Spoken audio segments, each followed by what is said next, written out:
Hi there and welcome to the Unspoken Truth. If this is your first time here, welcome. It's great to have you here, and if you're back for more, welcome back and thank you for your ongoing support. I wanted to jump in here quickly to remind you, especially if you're an Aussie, that your government is completely and totally distracting you from the things that are most important to even the existence of Australia as a nation. Now, it's a big statement, I know, and I'm not talking about energy prices, inflation, cost of living, or some woke leftist trans rubbish or anything like that. While this guy has been distracting you with the so-called voice to parliament, and this guy has been thanking his commie forefathers for the privilege, this guy, Sergei Shoigu, the boss of the Russian military, has said that if Ukraine uses long-range missiles to strike Crimea, then Russia will be at war with the United States and the UK. That, my friends, means Australia as well. We're going to be drawn into this conflict by association. Now, we already know that Storm Shadow missiles have been successfully launched and used from Ukrainian Su-24 Fencer fighter jets. That's a fact. What still remains a little bit unclear is the veracity of the claims by the Ukrainians, which they've said that they've had 100% success with these long-range strike systems. How true that is, I have absolutely no idea, but that's what the Ukrainians are claiming. We also know that earlier in the week, the US Congress approved funding to give the Ukrainians ATACMS missiles for their HIMARS systems that they already have in country.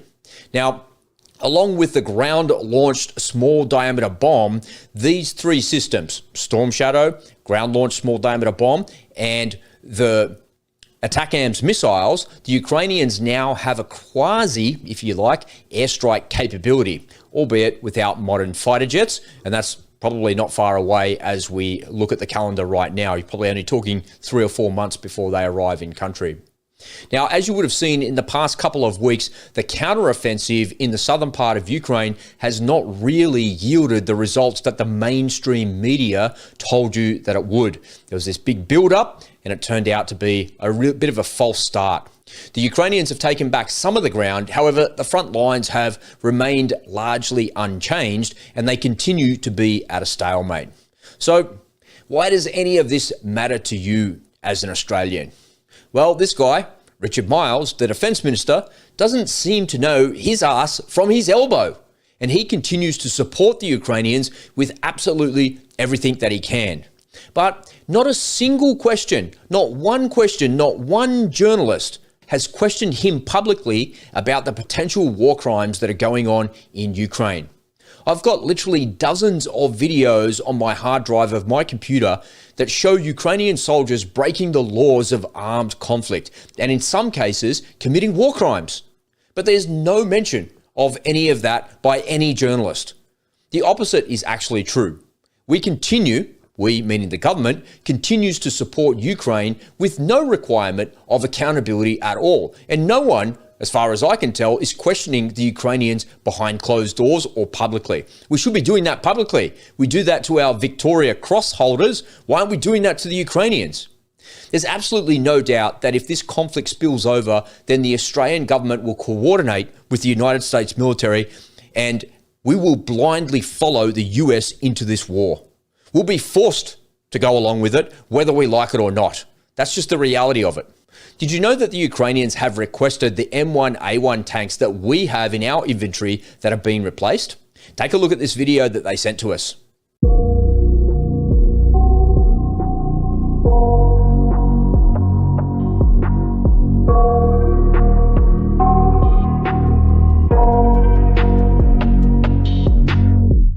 I got nightmares in my head, I fear that the thoughts build up until I can't hear, that my mind fills up into a creature, and it haunts me somewhere much deeper. Anxiety, filling up every space, no privacy, and silently, it could build and build until you finally see, whoa, it's taking over, damn no closure, moving closer. No exposure, I just wanna be a loner. Did you also know that there have been discussions about handing off the old F-18s that we have in our inventory to the Ukrainians as well?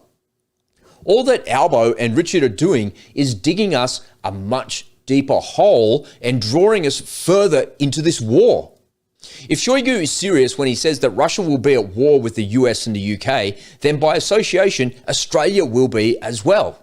But because you've been distracted by this stupid voice to Parliament and this communist wannabe, you've completely missed the fact that Australia is about to be at war with Russia.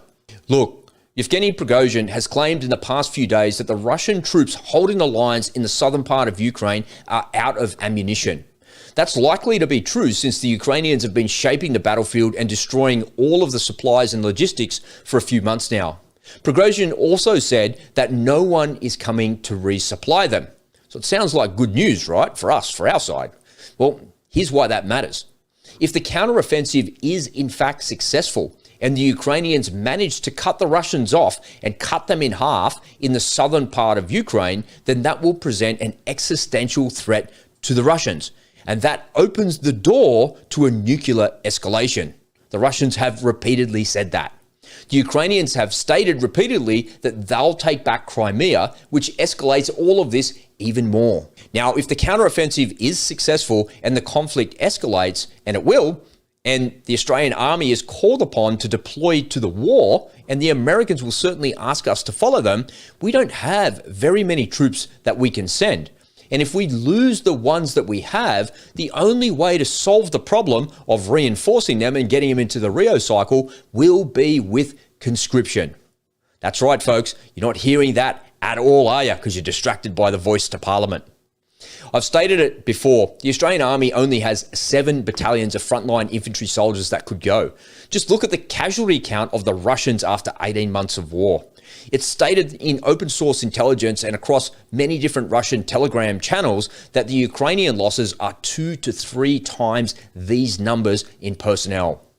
Now, if our army, if the Australian army is drawn into this conflict, it's going to be destroyed very quickly in this war of attrition.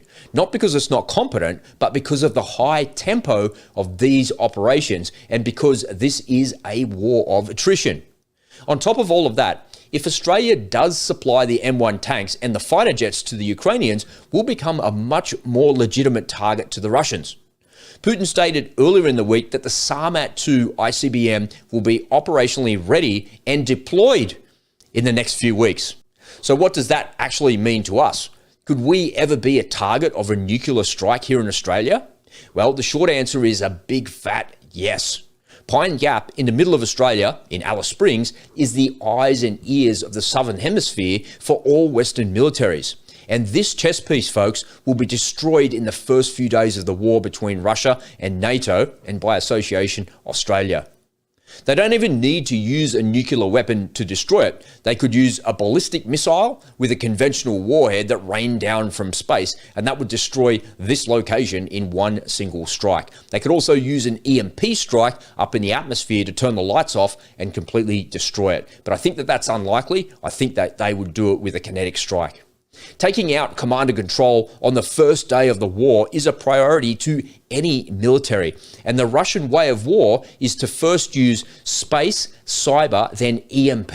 And as I mentioned, EMP is a nuke that goes off in the atmosphere. It doesn't hit the ground and it just turns the lights off and fries all of the circuits.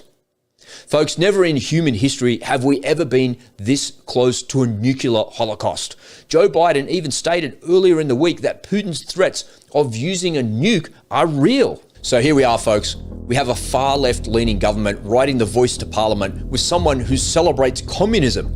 A defense minister that completely and totally fails to understand the second and third order effect of his decisions, and both of these incompetent morons are making Australia a legitimate nuclear target for Russia.